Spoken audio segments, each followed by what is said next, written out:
The new state report says about 110,000 Californians moved out of the state last year. As KCRA3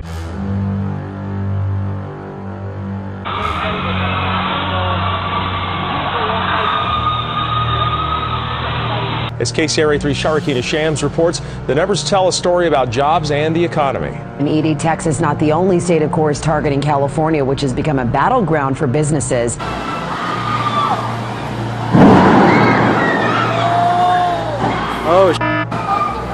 KCRA3's Mike Lurie shows us why some companies have already said goodbye to California. We can deliver the mayors, we can deliver the CEOs, we can deliver the legislative support. Barry Broom is actively recruiting chief executives from California companies and luring them to Arizona, a land of lower taxes, a land of lower taxes, a land of lower taxes.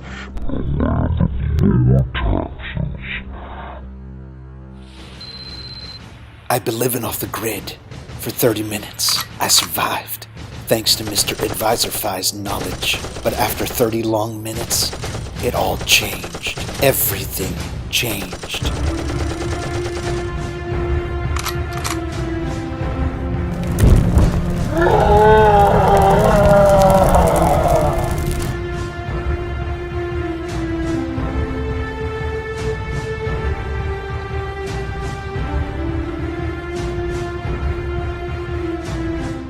Okay, so maybe you don't have taxminators roaming the streets, destroying people, but it could happen. It could very well happen. And if it does happen, you learned it from me. I was the first one to tell everybody about taxminators roaming the streets, killing everybody in the streets. Aww. And if you survive like I survived for 30 long minutes, then you'll thank me. Thank you very much. Okay, so before you go ahead and thank me, here is my Taxminator survival guide. So when it does happen, you can survive the Taxminator threats, okay? The Economist, maybe about 4 years ago, they put out this article. Now, I read The Economist here and there, but this one really got my attention. Because it was an article that talked about the best and worst states for small businesses. I loved it. It actually sorted things by overall, which states are terrible, which states are bad and good when it comes to regulation over small businesses, and which states are good and bad when it comes to licenses. And you have to take this into account if you want to survive here in the United States longer than 30 minutes. Here on my screen is the Economist article that I'm talking about. It's the best and worst states for small businesses, the red tape blues, that small businesses fret less about taxes than over-regulation. Let's just talk about overall stuff. Let's see what states are out there that you want to do business in, because you don't want to do business in a state that is going to suck the life out of you and out of your business, and there are states that do that. Aww.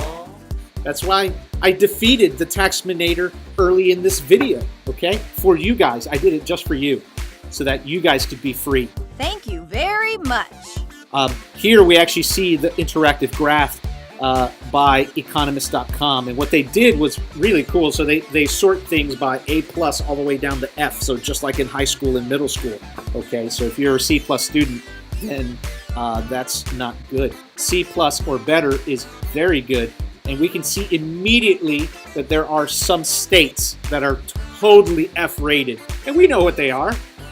I mean, it's not like nobody knows which states are terrible to do business in. Well, let me point them out, okay? So here you have California, F, Illinois, F, Maine, F. These are terrible states to do business in as a small business owner. These states are not business friendly whatsoever. Overregulation, taxes, state, city, and municipal, property taxes are through the roof, sales taxes are through the roof. I call these failing states is because as the budget is failing in that state, they attack the only thing that they can attack, which is small business owners or small businesses.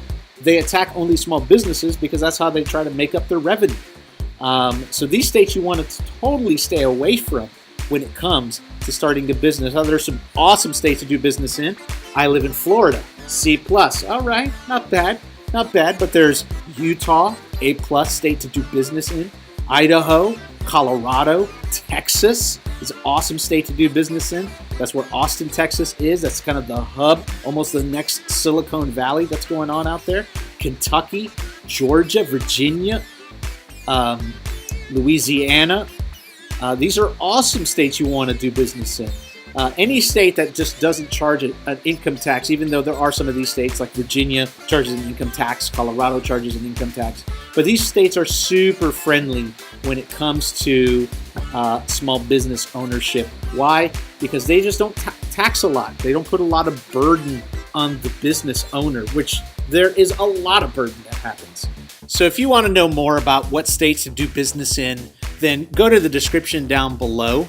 And I'm going to drop some links in there so you guys can do your research and make sure that you guys do business and start a business in a state that is going to be conducive to your success, because I want you to succeed. Will at AdvisorFi wants you to succeed because I defeated the Taxminator for you. So now you have no excuse to have a successful business in your state, so long as you pick a state that works for you. So I hope you guys liked this video, and if you didn't like it, well, that's fine.